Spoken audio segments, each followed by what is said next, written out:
We came back on and I forgot my question.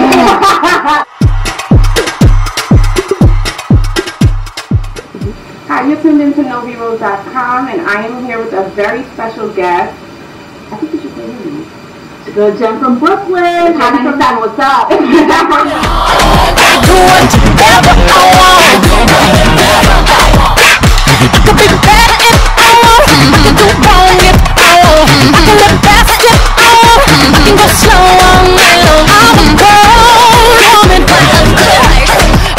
What's up, guys? It's your girl Jen. Check out this week's hot news. What's up, people? It's your girl Jen. Make sure you check this week's hot news when we talk about. Absolutely. Well, those who know me, you know I like to say how I met people, and I met Jen actually a year ago on the phone. She actually called me, and I was interested in coming here to Hot 97, and I've kept in contact with her ever since. And I actually saw her recently over the summer at EGL's annual event, Glee. It's fantastic. And I'm so happy I saw you guys there because I got a chance to reconnect with you.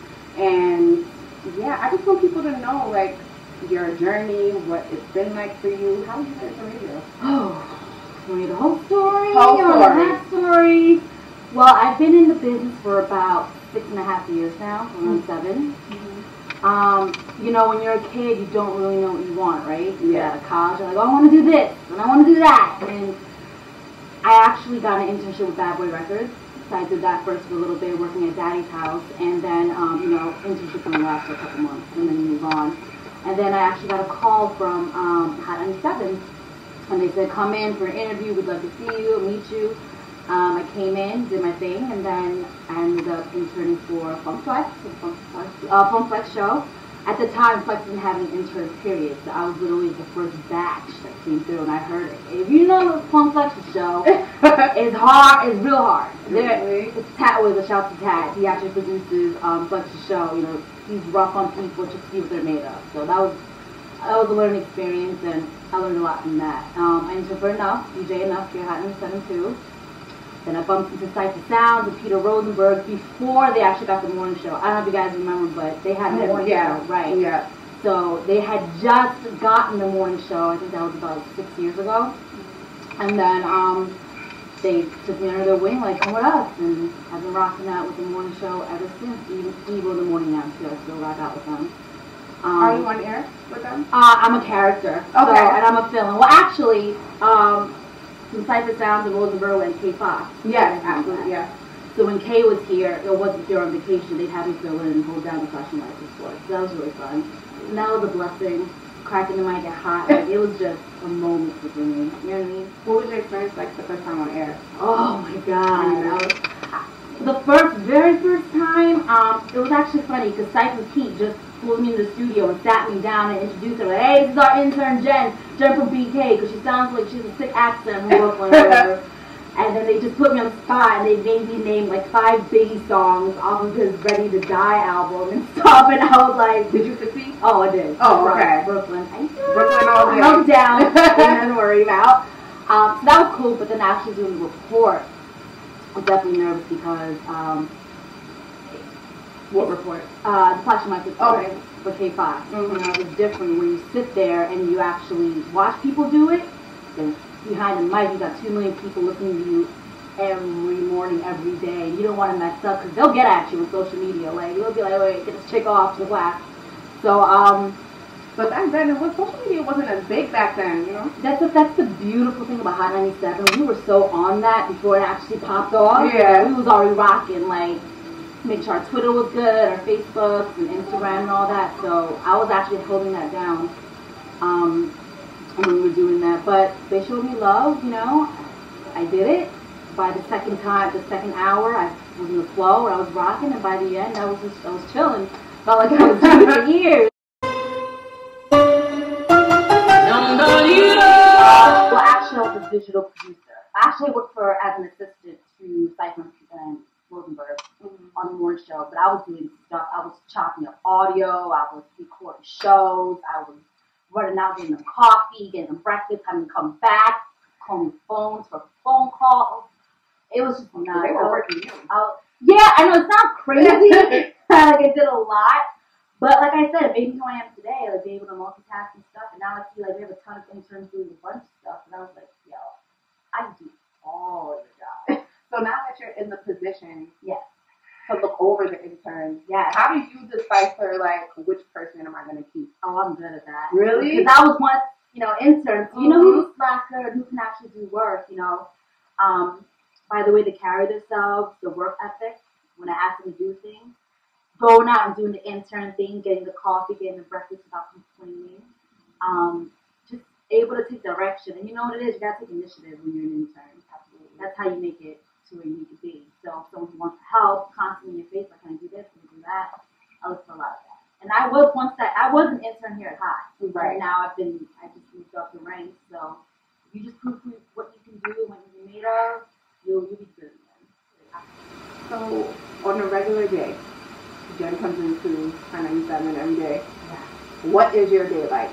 Okay, on a regular day, actually come in at about 7:30 in the morning, and actually help with the digital part with people in the morning, putting down the Twitters for Hot and Instagram stuff, and then actually go to my desk where I man all of Hot 97 social media. So we are on Facebook, on our Tumblr, on our Google Plus, on our Instagram, on our Twitter. That's all me. I am the face behind it. Do you have any complaints? Whatever. But you put yourself out there now. Yeah. Now I'm on NoveeRose. I hope that's a good thing. And I'm also blogging. Do a lot of entertainment reporting, sports reporting. Hold on, sports pages. I'm a big sports fan. So a fashion page, meetings, and if there's events, of course, I go do that. And if there's interviews, I go out and I handle that. I was just going to get into that. You did Circle Sister. Yes. You also did 97 Seconds for Usher the other day. Yes. Please elaborate. How was that? It was amazing. I can't even explain, like... Who was your favorite celebrity to interview? Ooh, an interview. This could be ever, or this could be from recently. I'd say from a celebrity side, I loved my interview with Remy Ma. She was so open and so chill and so cool. She's very chill. Like, we loved it. She even complimented me after the interview. Like, wow, you asked me questions that people never asked before. Like, I loved it. That's dropping just today, actually, on hot97.com. Please go check it out. My second was sports. About to do sports interview was probably Jamal Crawford and Leonard Marshall. Jamal Crawford from the Clippers because, we were just vibing. It was super chill, asking about the Knicks and stuff because he used to play for us, so he didn't want to leave. It was just dope. Hot97.com as well. Leonard Marshall, I felt like I got my Oprah on. I dug into his life a little bit, asked about the concussion he had, because he had a trauma. I don't remember. A brain disease because of football, so talked a lot about that. But yeah, those are my favorite ones. Do you ever get like starstruck still? Or just kind of like normal for you? I used to when I first worked at Hot, I was kind of like, oh. The only person I'm actually real starstruck with is Jay-Z. I was just like, oh. Was he nice? He was mad nice. Very cool. Super chill. But Jay-Z seems like he's cool in places where he can relax. Like, Hot 97 seems like the place for him to relax. This is home to him. Right. And I feel like he would be. He's cool as hell. And he comes up here when, not anymore, but he used to come up here often. But I remember the time when he first came up for Cypher in Rosenberg, and it was a big moment. We actually pitched the idea to him. You know Beauty and the Beast? Yeah. You know that song, Be Our Guest? Yeah. In there? So, we created this skit on air called Be Our Guest to Jay-Z, and I think he heard it. So, he agreed to come in, and we had a red carpet for him, and bootlegged wine bottles. And did he drink it? Nah, because we made it like crazy for a reason. He came in and was like, yo, why are there two cartoon cats on this wine bottle? It was so funny. Well, yeah, that was cool. That was starstruck, but ever since then, celebrities come in here all the time at Hot 97. So, yeah, it's normal now. Yeah, it's normal, but you don't want to even make the celebrities feel like they're not normal. Celebrities don't like that. Mm-hmm. Like, you gotta act like they're regular people. You come up because they are. Yeah. They are. If, I did my first interview with someone and I, I'll get to sign but then when I actually got in front of them, I'm like, oh, okay. Yeah, So, yeah, you it's a moment, you realize that, you take it in. The best way, what I do is I actually think back, I'm just like, you know what, you are me back in the day, trying to make it. So you were once that person. And when you think about that, it kind of brings it down to a humbling thing. So that's how I do my interviews and stuff. So how long are you here every day? 12 hours a day, 14 hours a day, but that's by choice. And so you know I have to ask you, Angela, I'm sorry, Angie Martinez, yes, recently made the big move. yes.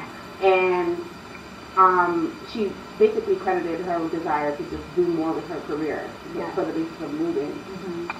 What were your thoughts on that, and do you see yourself in the same position ultimately?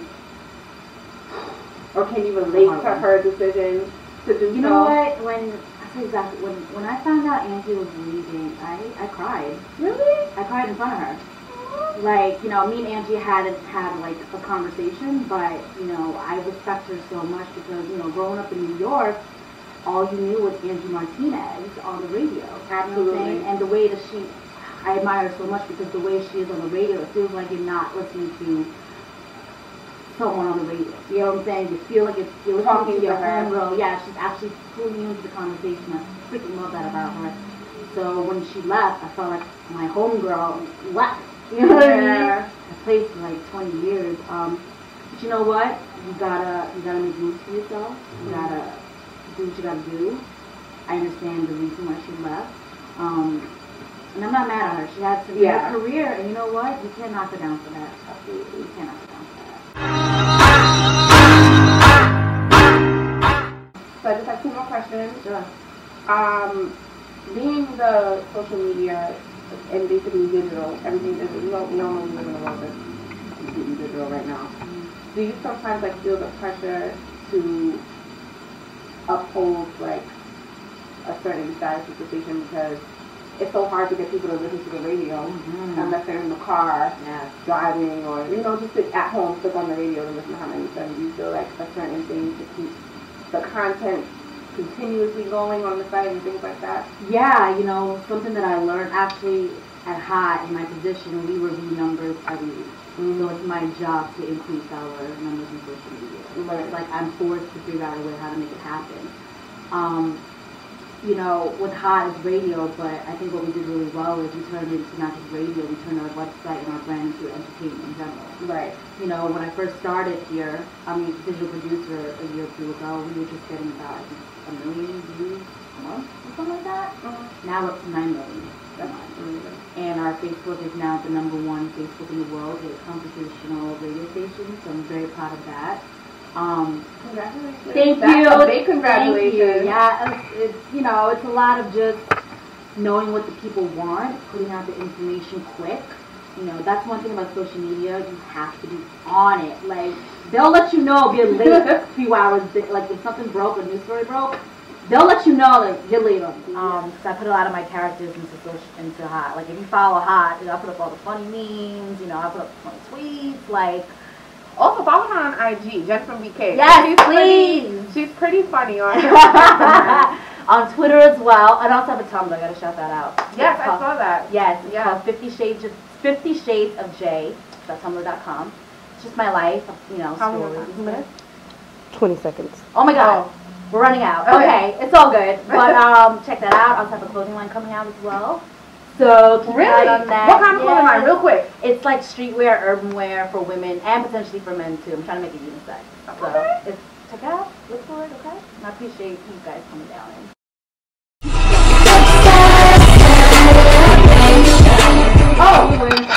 Came back. Yes. What is success to you? Success is being respected by your audience. Doing it in a way where no shortcuts. People love you. See, I'm big on that. Your audience embracing you. Because if you don't have that, you really don't have anything. Right. Providing for your family. Success in careers or success in general? Success in careers, and you could go whatever success means to you in general. That's fine. For me, it's to be, if I were successful, if I were fully successful, you know what I mean? I gave take care of my family that's already. I built a worldwide brand. I gave to help others build their dreams. I'm very inspiring. I really want to inspire people to do what they can do. And yeah, believe in yourself and just have my fans and the audience embrace me and love me. I'm not that chick. See, this is what you guys gotta understand. I'm not that girl out there trying to be the hot chick, trying to be the sexy personality, You know what I mean? That's not me. Mm-hmm. I'm just that homegirl from Brooklyn, just trying to make it. You know what I mean? And if I could feel like I made it into the industry, then I want everyone to feel like, yo. Do you still feel like you have it? Yeah. Only because I said most successful people do. I don't even know. I don't even know. Honey, take a second.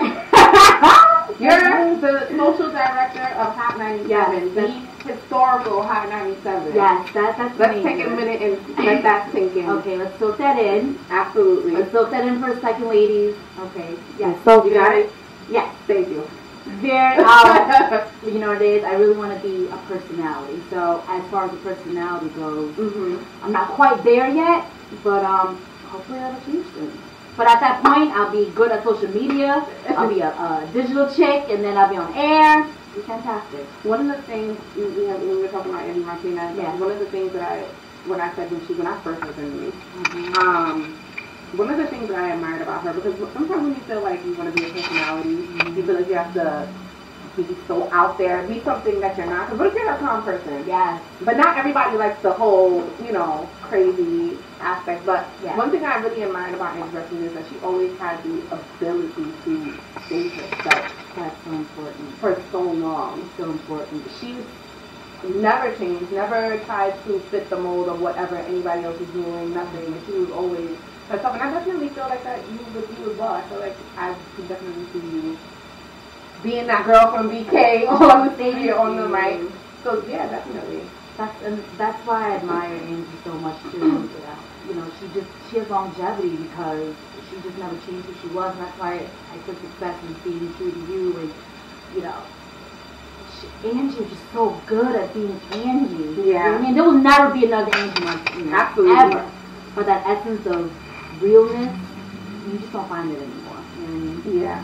And as far as being just that chick from Brooklyn, I mean, I grew up in Church Ave, but I live in all areas. Like right now, I live out by Marine Park. I went to Marine Park. Yeah. Junior high school. Oh, shut up! I did. Girl. Yeah. So I'm over there now. I've been moving all around, but just to be a kid from Brooklyn, I don't mean just the hood, like all areas of Brooklyn, and I feel like I encompass that. So when you see me, Jen from BK, don't think Jen from the hood, she was that, and that's what it is, but it's not. I'm just that regular kid from people from Brooklyn, understand, just, like I said, just trying to make it. Thank you so much for doing this. No, it was my pleasure. This is fun, like I really want to, I love it. I love telling people what I know, what I've learned, so. If there's one thing I can tell them, do not give up. Do not give up. It'll be very hard. important. I'm telling you, it'll be hard. You'll be broke. You want to just scream and you just want to give up because nothing's happening to you. You're going to get roadblocks and, closed doors and stuff like that. And a lot of people say it, but it's true. Like, don't give up. If you work hard, it will pay off. Believe me. Absolutely. Jen from BK. NoveeRose.com. Yes. Follow me on Twitter and Instagram, please. Yes, Jen from BK Instagram. 50 Shades of Jen. Jay. Close 50 Shades of Jay. And Hot97.com. Yes.